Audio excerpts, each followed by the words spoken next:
आई तुळजा भवानी, लय आवडतेस तू मला, अशोक मामा, बाईपण भारी र या मालिकेनंतर कलस मराठीवर लवकरच पिंगा ग पोरी पिंगा ही नवी मालिका प्रेक्षकांच्या भेटीला येणार आहे. नुकताच या मालिकेची पहिली झलक समोर आली आहे.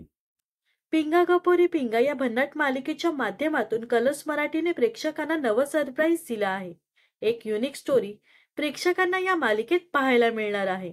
समोर आलेल्या मालिकेची पहिली झलक प्रेक्षकांचं लक्ष वेधून घेत आहे. मुंबईतील एका आलिशान सोसायटीत 4 मुली आधीपासूनच पेइंग गेस्ट म्हणून राहत असतात. तर आता त्यांच्यात भर पडणार आहे 5व्या मुलीची.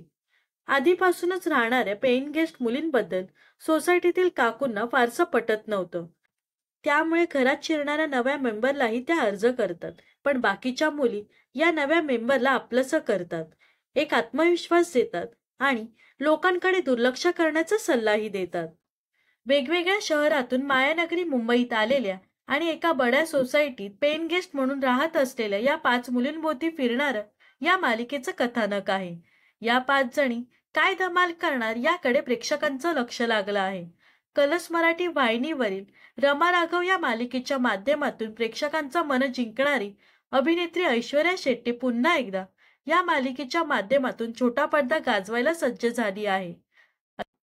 ऐश्वर्यासह या मालिकेत विदिशा म्हसकर, शाश्वती पिंपळीकर, प्राजक्ता परब आणि आकांक्षा गाडे या अभिनेत्री या मालिकेत महत्त्वाच्या भूमिकेत झळकणार आहेत. आजवर पुरुषांच्या मैत्रीवर आधारित अनेक चित्रपट, मालिका, नाटक, वेबसिरीज प्रेक्षकांच्या भेटीला आले आहेत. पण महिलांच्या मैत्रीवर भाष्य करणारी कलाकृती खूप कमी आहेत. वर्षभरापूर्वी प्रदर्शित झालेल्या बाईपण भारी देवा या चित्रपटाने महाराष्ट्रातील प्रत्येक महिलांच्या हृदयात एक वेगळी जागा निर्माण केली आहे. या चित्रपटानंतर कलस मराठीने बाईपण भारी र या मालिकेच्या माध्यमातून महाराष्ट्रातील तमाम महिला वर्गाला एक खास सरप्राईज दिला आहे. या मालिकेच्या पाठोपाठ पिंगा गो पोरी पिंगा ही नवी मालिका प्रेक्षकांचं मनोरंजन करण्यासाठी सज्ज झाली आहे.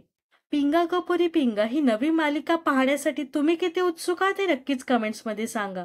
व अशाच मनोरंजन विश्वातील ताज्या घडामोडी जाणून घेण्यासाठी नक्कीच आपल्या चॅनलला सबस्क्राईब आणि फॉलो करायला विसरू नका.